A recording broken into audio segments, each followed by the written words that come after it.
So I'm going to start my talk today by breaking one of the TED commandments and reading you guys a really long quote. But bear with me because I think it's pretty important. So we've all heard of the idea of the American dream. I think it's something we're all familiar with. This right here is when it was born. So this book wasn't written during the Revolution. It was written in 1931 in the depths of the Great Depression. The author, James Truslow Adams, is making his case for what makes our country great. And he gets to this part.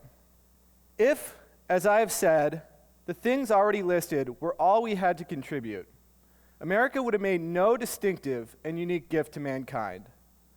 But there has been also the American dream, that dream of a land in which life should be better and richer and fuller for every man, with opportunity for each according to his ability or achievement. It is not a dream of motor cars and high wages merely, but a dream of a social order in which each man and each woman shall be able to attain to the fullest stature of which they are innately capable and be recognized by others for what they are, regardless of the fortuitous circumstances of birth or position. So, this is the first written use of the term American dream, and you can tell because the D isn't capitalized. Now, I agree with Mr. Adams that the American dream is the best idea we've ever come up with as a country. After school, I left for a year to go traveling, and I went to over 40 different countries in a year. And I never went to another place where they believed this principle the same way we believe it here. That really surprised me. Growing up in this country, it seems so obvious. It's like water flowing downhill. How could we do things any other way? And yet it's unique. But I also think this is a principle that's never been in greater peril than it is today. See, education is the cornerstone of the American dream. It's our greatest tool for ensuring that people can reach their full potential in life.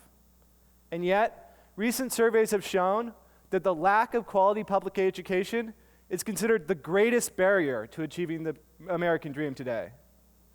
Now, before I get into the specifics of how I think we can go about changing this, I want to tell you a little bit about my own journey in getting here. So, in mid-2005, I decided to leave Facebook, a company that I helped start in which Margot told you a little bit about, in order to go back to school at Harvard and finish my undergraduate degree. Now, that decision to go back to school allowed me to see my education in a light that I never had before. Because up until that point, I'd just been walking along the path that the system had laid out in front of me. But when I decided to go back, I was able to approach my education with a sense of agency. And that prompted me to start thinking about the purpose of education. And the more I thought about it, the more I realized that I felt that some important pieces were missing, especially as it relates to the idea of the American dream. So, in my thinking, I identified three big insights for problems that I saw in our current education system. And all three of these things relate to basic disconnects between what we preach about education and what we actually practice in our schools. I think all three of these ideas, we all agree they're important. But because of the way we've structured our school system, we're fundamentally unable to really deliver on them unless we make some really fundamental changes to how our schools work. So that's what I'd like to talk to you about today. You know, I still think we can make the American dream a reality. But I think we have to address these problems, and soon.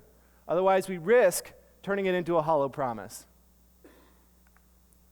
So the first big insight I had was that for all our talk about the importance of creativity, innovation, and problem solving, not only do our schools not do a good job of teaching these things, they seem like they were deliberately designed to stifle them.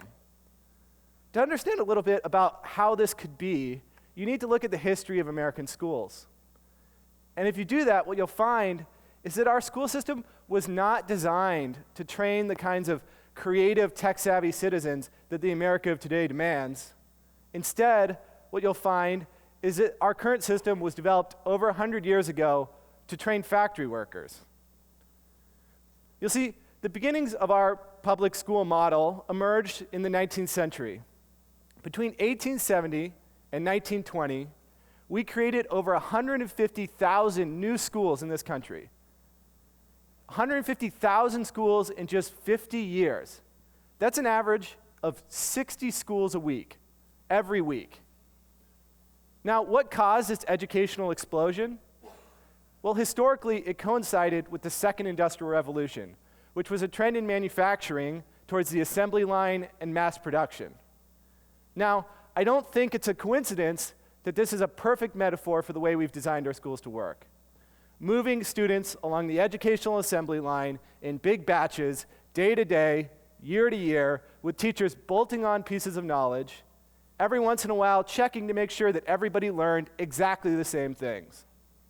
Now, as you might have guessed, this is not a recipe for creativity and innovation.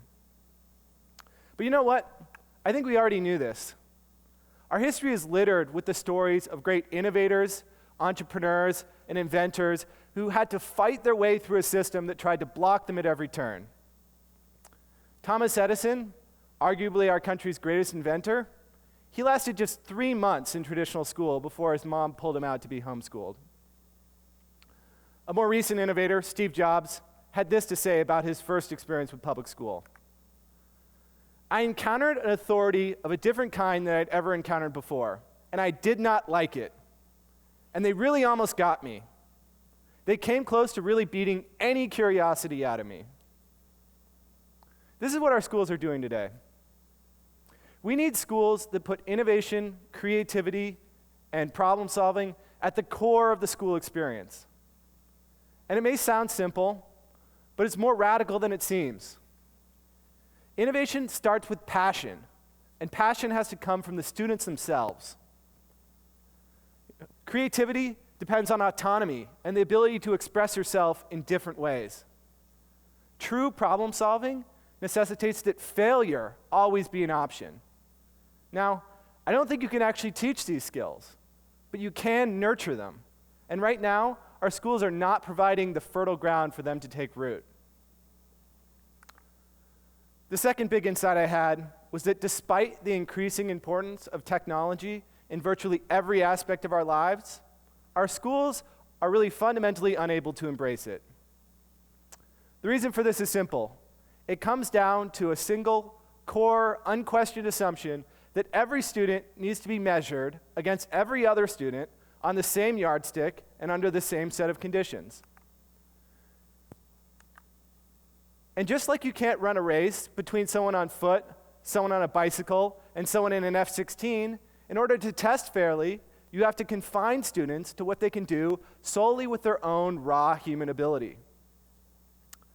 Now, the reason why this is such a problem, I think, comes down to a basic misunderstanding about the nature of technology. See, a lot of people think that technology is something that lets you take something you can already do, but do it faster or easier than you could without the technology. The classic example might be the simple 4-function calculator. Lets you add, subtract, multiply, and divide in just a fraction of the time that it would take you to get the same results by hand. But the problem is that technology is often doing something completely different. At its best, technology fundamentally transforms your whole approach to the problem. And I'm not even talking about anything fancy like computers or smartphones. Imagine for a moment that you're in a car and you're driving down the highway and you get a flat tire. If you have a car jack, you can lift your entire car off the ground. You can remove the flat, you can put on a spare, you can get back in your car and you can drive away. Now, if you don't have that car jack, it's not like it's just 5 times as hard to lift your car. It's not like it just takes 10 times as long. You simply can't do it. Having the technology, you approach the task in a completely different way that bears no resemblance to the way you approach it without the technology. Now, this is the fundamental nature of technology. It extends our human capability in ways that are so transformative that we become different people. We could become people with technological superpowers. And this is why technology is also so closely connected with innovation. Because technology excites our imagination, and it allows us to build things that would be impossible without it. So that gets me to the third insight I had. And this one comes down to something you hear all the time when people are talking about education, namely that education is an investment. This is President Obama speaking just last month at the National Governors Association. Nothing more clearly signals what you value as a state than the decisions you make about where to invest. Budgets are about choices. So today, I'm calling on all of you, invest more in education. Invest more in our children and in our future. Invest more in education. You know, you hear this in almost every speech on the topic of education. But what does it actually mean? What does it mean to treat education like an investment? I've thought about it, and I don't think we actually treat education anything like an investment in this country. I'm an entrepreneur in residence at 2 different venture capital firms, and if the venture capitalists I knew treated their firms the same way, ran their firms the same way we run our schools, they would have gone bankrupt long ago. Because see, any venture capitalist worth their salt will tell you that investing is not just about writing big checks.